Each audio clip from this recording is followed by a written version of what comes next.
Well, good afternoon, ladies and gentlemen. Thank you for coming. And we're looking for the lost symbol, but it was on his slice of pizza and he ate it. It's gone. So I tried to get Dan Brown to come, but he couldn't make it. Albrecht Dürer is kind of dead from 1500s, so he couldn't make it. Time machine's a little broken. Benjamin Franklin couldn't make it either. So you're stuck with me. So here I am. And what I like to do with you is just to show you a few places where this gentleman, Dan Brown, got his ideas for this novel and how he kind of put it all together. And hopefully it will stimulate you and you will do some research on your own. Okay? There's a few games in here that are fun to play. So first, let me introduce you to Albrecht Dürer. Okay. Albrecht Dürer was a gentleman, I assume he was, let's see, who lived in Germany in the early 1500s.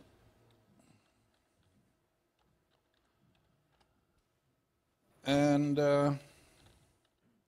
he was a very exciting person. Okay. His father, also named Albrecht Dürer, came from Hungary. Their original name was, I believe, Jilt, something like that, which means door in Hungarian. And when they moved to Germany, he translated it into Tor, which is door, and eventually it came Dürer, which means door. So it's Albert Door. Here you go. Now, this guy was a genius. He was a philosopher, a mathematician, a sculptor, a painter. You name it, he did it. Name it, he did it. And one of the things that he did was he made this wood carving, Melancholia. That's right here. And you can read all about it if you want to go on the internet and read it. And what you see is it's a comment on art and technology. And you see there's an artist here, and it's got all the tools around, and she, I believe, is very melancholy because even though you have all these tools and stuff, creativity doesn't always come to you. See? So there's a kind of sadness to this picture. But what's of interest to us and to Dan Brown was this little piece back here. This little piece back there is it's a magic square. Let's see if I can find it. This is a magic square. It's a 4x4 magic square. You see it has 4 rows and 4 columns. And let me explain to you what a magic square is. A magic square is an arrangement of numbers so that each row, each column, and each main diagonal has the same sum. When all the numbers are added, has the same sum. Okay? The value of the sum is always equal to m times m squared plus 1 over 2. So that, in his case, a 4x4 square, the sum is equal to 4 times 4 is 16 plus 1 over 2. So you see that in his case, the sum is equal to 17 times 2 is equal to 34. So if you add each row, 16, 3, 2, and 13, that's 34. This is 34, this is 34, this is 34. This is 34, this sum is 34, this sum is 34, this sum is 34, this sum is 34, and this sum is 34. Okay? That's a magic square, by definition. Okay? Now, going a little bit more into magic squares, there are three types. Obviously, a 4 by 4 is an even magic square. It's called even. Not only even, but it's called doubly even. And the reason it's called doubly even, it's because it's divisible by 2 and it's divisible by 4. See, 4 is divisible by 2 and by 4. There is also a singly even type of magic square. And a singly even is divisible by 2, but not by 4. For example, a 6 by 6 is a singly even magic square because 6 is divisible by 2 evenly, but it's not divisible by 4. Okay? So 4, 8, 12, 16, those are all doubly even. But 6, 10, 14, etc., are not divisible by 4. So those are singly even. Okay? And then there's the odd magic squares. The odd, like 3, 5, 7, 8, 9, etc. Now these magic squares have been around for thousands of years. Okay? There are some very famous magic squares. This is one of them.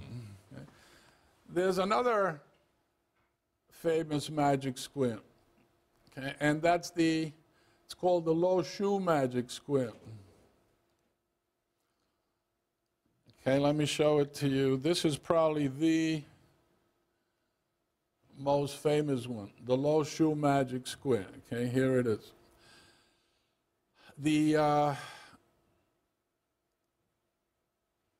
story goes that thousands of years ago, by the Low Shoe River, they had some sort of a problem, and they didn't know exactly how many things to sacrifice in order for something to happen. And then the answer came on the back of this turtle from the river. And you can see the back of the turtle has 1 dot, has 2 dots, has 3 dots, has 4 dots, 5 dots, etc. Okay? If you look at the way this thing is arranged, you see it's arranged this way. Okay? So that's a 3 by 3 magic square, or the divine turtle. This is probably the most famous one. And you see that each row, each column, and each main diagonal, since the order is 3, the sum is going to be 3 times 9 plus 1 over 2. Okay, this is 10. 10 over 2 is 5, and 5 times 3 is 15. So you can see that each horizontal, each vertical, and each main diagonal adds up to 15. Okay, I did some work on the odd magic squares, and the doubly even magic squares were figured out by Mr. Durer in the early 1500s. Okay. And the singly even, about 1918, there was a gentleman in England, Okay, and his name was Tracky.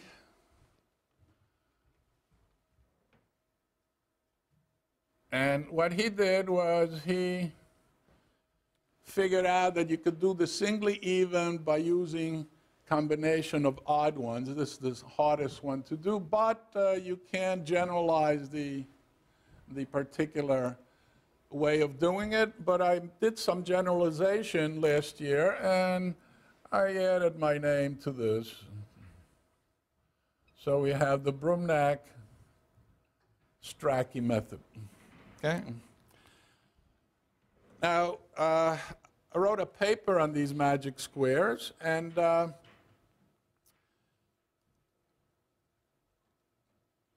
had a couple of people from here help me out. And what we did was we made a computer program. Okay, so I wrote the paper. Professor Metaxas over here, he wrote the code. And our technician, Steve Throwbridge, he did the layout. And now you can go on the internet and you can say things like here. You can go to our website and you can tell it the size square you want and calculate, and there's your square. You want to do a 25 by 25 magic square? Well, here it is. And each vertical, each horizontal, and each main diagonal adds up to 7,825. Okay. So you guys, if you want to play with this, you're welcome to play. Now let's do Durea square, a 4 by 4, and here it is. See, everything adds up to 34. Benjamin Franklin played with magic squares, and he did an 8 by 8. Here's an 8 by 8 magic square by Benjamin Franklin. Okay. This is not Benjamin Franklin, this is a real magic square. The problem with Benjamin Franklin's square, it's not magic. Why? Well, it does a lot of magical things, but his two main diagonals don't add up to 260. So by definition, it's not a magic square. Because a magic square is where each vertical sum, each horizontal sum, and each main diagonal adds up to the same number. And his does all sorts of other things, but it doesn't do that. So by definition, it's not a magic square. Okay? And the other concept that I'd like to introduce you to, besides these magic squares, that Dan Brown used in his latest novel, The Lost Symbol, is ciphering. Ciphering. How do you write code so that nobody understands what you're writing? There was a movie out called help me out, the something Whisperer, where during World War II, the Navajo, the Army and the Marines, the code talker? No?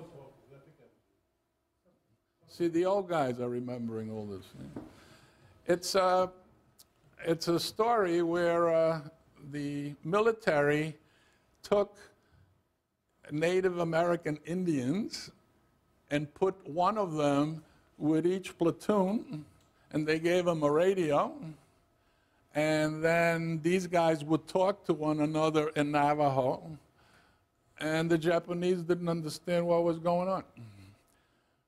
So they didn't need a code. They had a built-in code. You see. So that's one way of doing symbols. Now, this is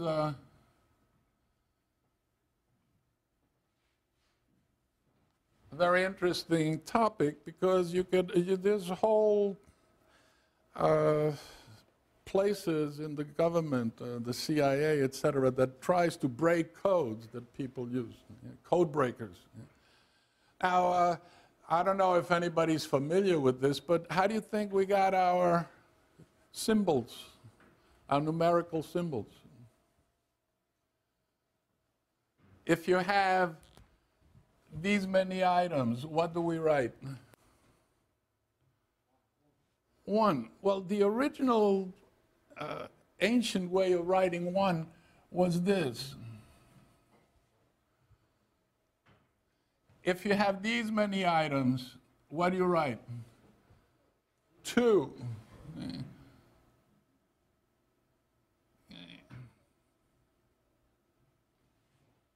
If you have these many items, what do you write? The original way they wrote it was like this, 3. And if you observe what's going on, they're counting the number of interior angles.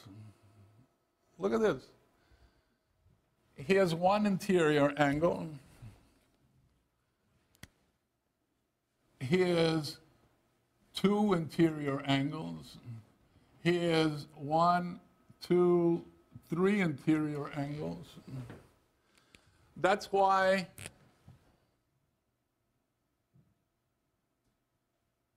how many things we got there? 7.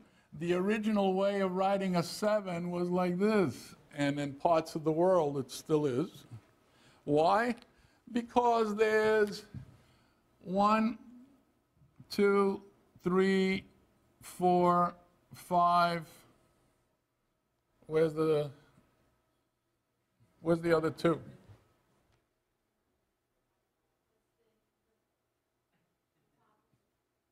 I don't know, there's 7 of them.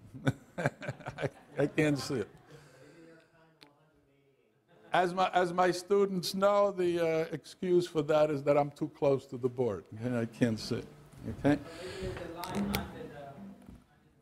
Yes. 5, 6, 7. Okay? And guess what? No interior angle, 0. Okay? So whether that's true or not, I don't know, but that's one way of explaining our symbols to denote a certain number of items. Okay? Right now, in the 1300s and the 1400s, there was a society called the Masons.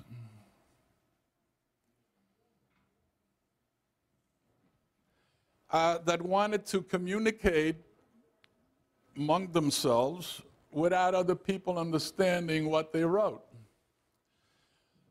So what they did was this. You see, they made an X, and they made, well, let me put it the other way. They made an X, and they made a structure that looks like this. Now, looking from above, this may look like some sort of a farm, and usually pig pens look like this. So that's why this is also called the pig pen cipher. And the idea of a cipher is to use a symbol to denote a concept. So what they did here is they wrote the alphabet like this: A, B, C, D, E, F, G, H, I, J, K, L, M, N, O, P, Q, R, S, T, U, V, W, X, Y, Z. Okay? I'm showing off. And if you want to refer to the first letter in that position, you just write it. For example, you see this would be an A. This would be an I, you see. But if you want to refer to the second number in the letter, in that position, you draw the symbol. For example, if you want X, it's in here, but it's the second letter, so you put a dot in there. Okay, so this is X. All right? So let's write something. I don't know, let's write something simple. Let's write pig. So pig would be the second letter in here. The first letter here. And the first letter here. So that's pig.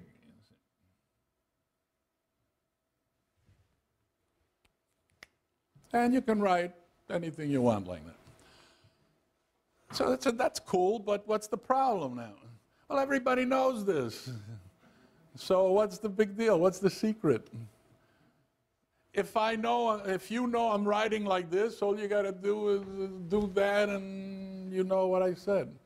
So how do I make it hard for you to figure it out? Yeah, you can simply put in a key. For example, don't start with A. We're going to communicate, however, I'm going to start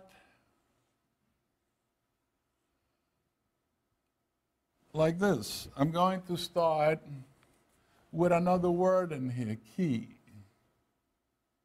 And then A, B, C, D, E, F, G, H, I, J, K, L, M, N, O, P, Q. But what's the problem? Well, I used it already. So you see, so you can't. So I used the K, the E, and the Y. So A, B, C, D, E, F. E, no good. So you can't use these again. You can only use them once.